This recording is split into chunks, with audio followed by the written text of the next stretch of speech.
pay to enter, low risk tournament. This is technically our second iteration, but the first one was a beta run, so we're calling it GSM Elite 1. Yep. We got 6 teams signed up this time around. All of them are very good. All of them should be great matches. We're going to do round robin into a grand final set, top 2 out of this group. Play for grand finals. I think both of those teams will end up making money if my math is right.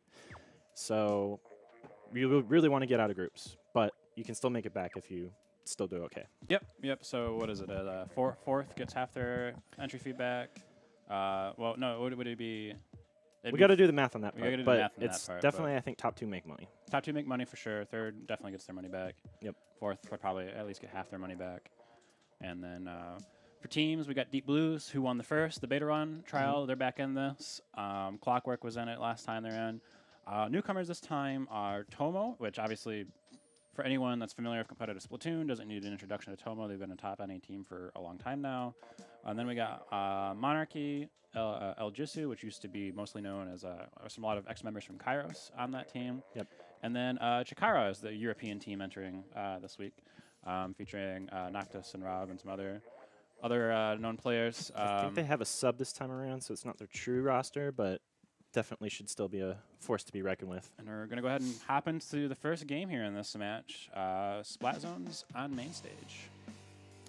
So this is definitely a really campy mode just because of the way that holding the zone kind of plays out. But in general, yeah, you're going to see blasters, you're going to see splatlings most likely. And it doesn't seem like Iljisu's running a splatling, but double Tenatech is not so bad either.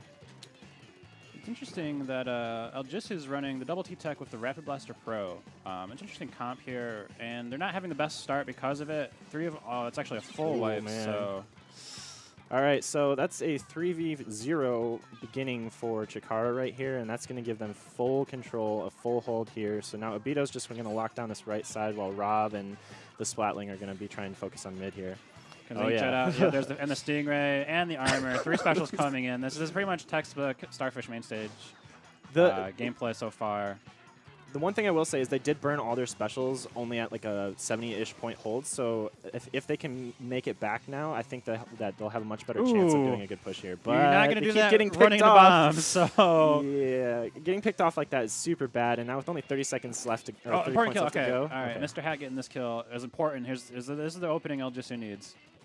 Okay, 2v1 on Noctis there is great, and now they're going to be able to paint the zone here. If they can pick off the Splatling, this will give them control. Yeah, I would have liked to see that Inkjet be used a little bit later. I wanted to see them move up a little bit more. Yeah. He definitely could have held on to that. Any pressure right there. Yeah, it definitely would have been like better pressure on those last 2 members if he just moved forward and then used the Inkjet as they were trying to come out of spawn rather than the way he used it there. But, I mean, it did give them control here, and now they're already at 65 points, getting pretty close to catching up to Chikara. Yeah, they're really worried about this player that was flanking around on the right, and the player did end up getting a couple kills there, so... Yeah, it's tough fighting over the zone. Ijisu still has control so far, but it's looking like, I don't know, it's really close. It's really back and forth. Whoever gets these next kills is probably going to get zone here. Yeah, so far it's going in the favor. There we go. I was going to say it's going in the favor of Ijisu paint-wise, but that's just because they didn't, like the other specials weren't being used from Chikara, and now they're gotten used. Now they have control, and they put that penalty on, so this is looking pretty good for them. So because a lot of specials were just used in that last fight, it's going to be very interesting to see how the teams play defense and offense here. Specifically, I mean... that baller got picked off, so now they got to wait for that. I don't know. That might have just won the game for... They do have one more chance to get in here, but they're still 3 down. I don't see any way for them to come back here. Yeah, if this Ray even gets a single member, that's going to be very difficult. Waiting for them to commit. Very good Ray. Yeah, 2 people go down. Here comes their armor just to kind of secure it. Well played there by Mr. Bungle. Just the baller trying to get to zone, but there's just 3 people shooting at it, and there's no way. Yep. Right, and that's game 1. Good game 1 from Chikara right here. I would say Chikara is, among the favorite to probably take this whole tournament. I would agree. Just based on the results. Yeah, I would agree. So Chikara is definitely a top European team. Really kind of up there with like Oblivion and Olive have been, and the teams that I've seen at least personally as of late, really performing well on the online events. Interestingly enough, people said the same thing last GSM during the beta run, where Team Olive was here. Well, now known as Team Here's Ghost. where he toots his own horn. Yeah, no, I'm not going there. Surprisingly, Deep Blues was able to come up with the upset for that So I'm actually kind of just interested to see. Okay, there's the one European team European team again with a bunch of NA teams. Would it be interesting to see if that upset can happen again? Because I do still think that Chikara is probably the favorite overall here. Yep, I definitely would put them as the favorite. Obviously, Deep Blues has been doing great lately. I'm not sure do you know what roster they're running right now? They're running roster is Taylor, Dreas, Marsh, and Day. So the exact same roster except Day is playing instead of me, Dr. Prodigy. So that is the only difference. Yep. So definitely like a really good roster from Deep Blues. So they're probably in contention there to do really well. But obviously, like just based on the talent here from this, like from everybody, it's like definitely anybody could really do really well out of nowhere, I think.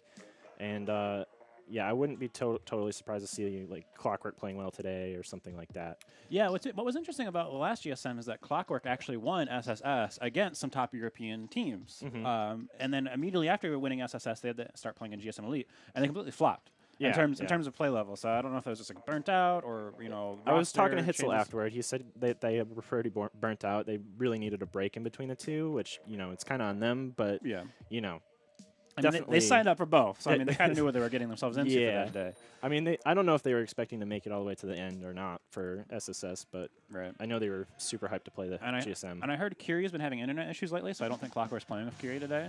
Yeah, so I haven't seen Kiri online at all lately, actually. Yeah. So I don't know what that's about. But we're going to get into the second game here against Ijisu. Chili Squelchers! Ijisu and Chikara. Chikara running the end parry. Is that an H3D that we're seeing? And then Custom Blaster and the Vanilla Heavy. This is like pretty much Japan meta right now, like everything that's going on. The thing is that Custom Rapid Blaster Deco would probably be a Rapid Pro. But yeah, this is actually like really, really cutting edge meta in Japan right now, and it's kind of cool to see it happen here at the same time. It's really interesting that, again, Japan, you mentioned the Rapid Blaster Deco, but like other than that, they really don't run Rapid Blaster. Like they don't run Rapid Blaster Pros very often or anything like that. They have in recent weeks. They weren't for a while after the patch, but ever since the last couple weeks, they pretty much, like almost every game has at least one per team. And it's almost, sometimes you'll even see two. I think they just kind of finally realized just how ridiculous that weapon is. So I wonder if that was an E3 related, because we saw the European teams and the NA team running a lot of Rapid Blaster Pro. Yeah, I think it was just that in combination with some players just deciding to pick it up and see how it goes. And I think, just more often now, it's like basically I'm at the point where I don't think you can play this game without a Rapid on Rob your team. going in. Holy crap, going Rob, in. Let's go. Dang. All right, that was almost a sick triple there, too. Yes, man. And he challenged 1v3 and came out on top. So Mr. Bungle wins that last 1v1, Look at the jumps. and that actually keeps this push going despite that play. A huge kill to win that 1v1. All right, so Mr. Bungle still alive with the heavy splatling, finally jumps back, but he's got Stingray, so he's ready to immediately deny a push coming out from Ijisu. But look how much of the map is just green right now. With the Ray coming out, it's going to be really difficult here for Ijisu to get control back. They have to really not die to this Ray. Yeah, I think that Ray was actually a little premature, though, because it didn't have any of his teammates following up on it, but it did kind of give them this window to get in here. So, yeah, I think overall good play. Maybe could have held on to that Stingray a little bit longer, but it does give them this push. I'm going in deep with the Inkjet, but too deep. Gets taken out. I really want to see more of this H3D play. We're seeing this weapon come back. We haven't seen it basically since it first came out. Yeah. I'm really interested to see how Obito can perform with it. Yeah, I know. I've been watching Hexen stream, and he thinks this weapon's like insane right now. So I really want to see how it does in tournament. So yeah, and Obito, that's almost a full wipe essentially right there. That was a delayed wipe. Really good like play right there from the whole team, but Obito kind of being the front of that. Yeah, really well. It looked like the H3D and the heavy of all weapons are actually having really good synergy right there. Maybe if the damage ranges between the two weapons. Yeah, and it's kind of weird. You don't see that Rapid Blaster, but they still have the regular blaster, and that actually does synergize pretty well with this heavy as well. Mr. Lee coming with the Inkjet, really being the thorn and stopping this push here. Getting those two pivotal kills probably held his team still in this because of those two kills. Yeah, they're doing a lot better and not getting picked off too early this time around. Whereas they were having trouble with that last game. But they really still are not really getting any good pushes off of it. So they're going to have to start figuring out how to use their specials more aggressively rather than defensively to see how to get further in this game. Interesting, Mr. Lean's not really finding anything. He's kind of painting around, which is always good, but meanwhile, his teammates are actually going down. So it seems like he was kind of off in their own little world, doing their thing. Gets a nice direct, but wasn't able to finish it, and then gets picked off by Rob, going in deep with the unparries. So some trades going on in the mid right now. Both teams kind of fighting for control. Yep, it does look like, though, Ijisu is going to have kind of an advantage here. Grimo-chan does go for a trade right there, and Join Ludi's not going to be able to get this kill. Not quite. That ends that attempted push there, and now Chikara is actually going to be able to make a counter push here for sure. Yes. It looks like they're still kind of fighting over mid. I don't really know what's going on. No, maybe they thought someone was over there. They just wasn't. Yeah, they definitely could have pushed tower there a little harder. They go 2 down. Here comes the armor. I really want to see Mr. Bungo's got this. You got this Ray. Here it comes. They're focusing on that Stingray it's so super hard to kill Stingray or kill Inkjets with Stingray. But yeah, I see the blaster holding forward, and nope, I don't know. I don't know if that Ray was the best, but then again, they have a pretty solid lead, so I guess it's not too bad. Yeah, I think it would have been better to hold on to it regardless, especially since he didn't die in that push. It'd be better to just have it in case of a push from the enemy team. Yeah. Especially since like they're probably not going to get like another deep push like to 25 like they did before unless they get like a full wipe, which they haven't had yet. Yeah. The thing with I think LGC is really struggling here is I'm seeing specials, but I'm never seeing specials used as a team. It's always like one Inkjet, and then that Inkjet dies, and then another Inkjet gets popped, and that Inkjet dies, and they're not really getting anything in return for popping these specials the way they are right now. Yeah, they need to use them 2 at a time rather than 1 at a time, at the very least, And right now, it looks like Mr. Bungo's getting set up to use the Stingray again. Nobody's riding tower, so they don't have to, obviously. 10 seconds left to go, but yeah, important that was that important basically determined it 100%. Yep. And yep, that's going to be a nice solid game from Chikara as well. So this is kind of looking like this might be a 3-0 if they keep going the same way. Ijisu, like, they could adapt here because the problems they're having are just like they're really not working together and as effectively as they should. So maybe they could turn that around. Mr. Hat doing okay though. Oh my gosh, look at all of these KAs for Chikara. Holy crap, they were. That was kind of a bloodbath there. Yeah. I think actually, I wonder how many of those were assists though, because they were actually working together pretty well. I'll bet you that got inflated and of course a with little the armor, always going to be a lot of assists. Yeah. But still, like, just across the board for the entire team, those high KAs. Yep.